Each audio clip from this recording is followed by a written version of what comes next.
Hey, hello everyone. Welcome back to our YouTube channel again.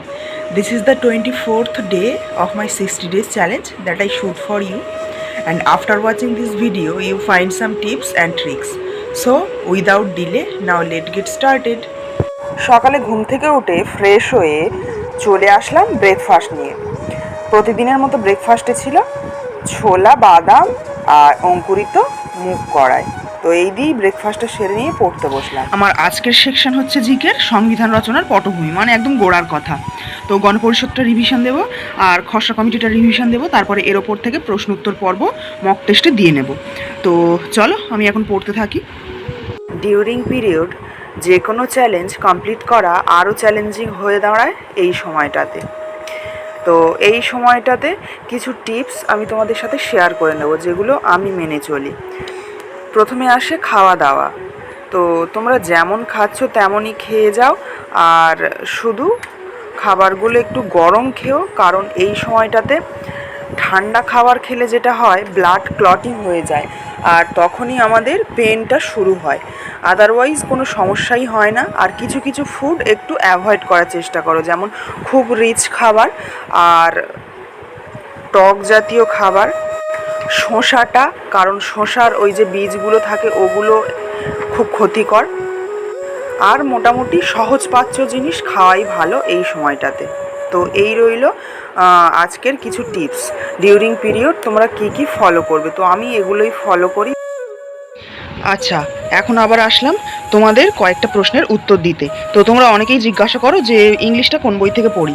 এই যে master guide of English, Chanchal Ghosh, primary teacher, rail, bank, WBCS, PSC, SSC exam. তো এই আমি আগেও বলেছি আর সব ভিডিওতেই বলে থাকি, বই ওরকম নির্দিষ্ট কিছু থাকে না, সব বইতেই যা পাই মোটামুটি পড়ার চেষ্টা করি। তবে সেকশন আমার ভাগ করা থাকে যে কী কী আমি পড়বো, আর বই মোটামুটি যেখান থেকে ডিটেলসে পাই সেখান থেকে পড়ে নিই। আচ্ছা, জিকে, এবার জিকে দেখায় যে এই সেকশনটা একদিন আমি পড়ছিলাম, কমেন্ট সেকশনে অনেক কেউই জিজ্ঞাসা করেছে যে এটা কোন বই থেকে পড়ছো। তো এই যে এই বইটা থেকে পড়ছিলাম, ছায়ার career book, police recruitment challenger, constable prelims and SI prelims. তো এই যে এই বইটা থেকে। ঠিক আছে, দেখিয়ে দিলাম। স্নান টান কমপ্লিট করার পরে যখন মাসিকে বলতে যাচ্ছিলাম ঠাকুর পুজোটা দেওয়ার জন্য, তখন মাসি বলল যে ঠাকুরেরও এখন নাকি পিরিয়ড চলছে। তো এই ব্যাপারটা আমার ঠিক জানা ছিল না, তো এটা মাসির থেকে শুনলাম ফার্স্ট টাইম। তো চলো এখন আমি দুপুরে খাওয়া দাওয়াটা সেরে নিই।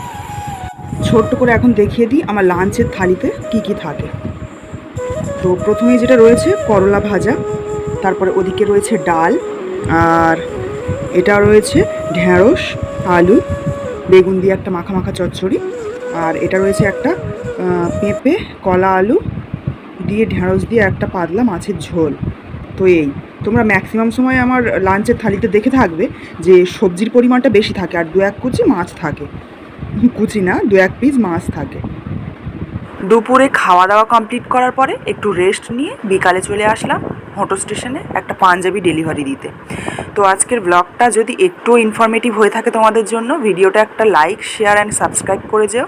দেখা হচ্ছে অন্য কোনো ভিডিওতে। টাটা।